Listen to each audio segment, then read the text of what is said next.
Кудайдын чакырыгы 26 май.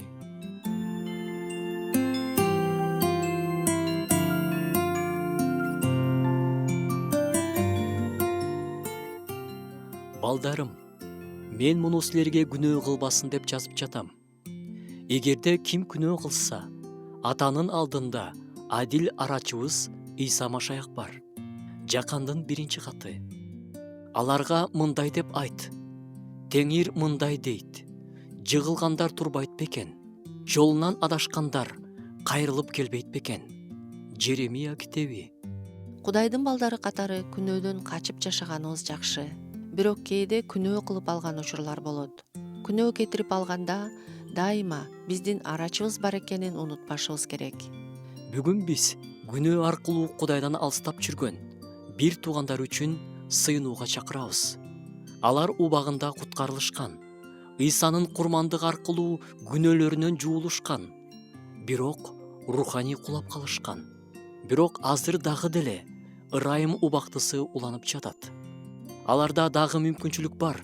Кайтып келүүчү жол ачык. Күнөө кетирип алган бир тууган, рухуң чөкпөсүн. Жыгылган турат. Жалгыз болгонго караганда экөө болгон жакшы. Анткени алар өздөрүнүн эмгеги үчүн жакшы сыйлык алышат. Анткени бирөө жыгылса, экинчиси тургузат. Бирок жыгылса тургузаары жок жалгыз адамга кайгы. Ошол экинчиси болуп бергибиз келет.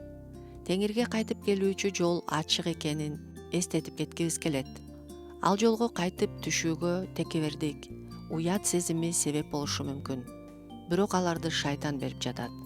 Бир жолу Кудайдан күнөөнүн себебинен алыстап жүргөн бир тууган кызматчыга телефон чалат. Сиз мен үчүн сыйынып жатасызбы?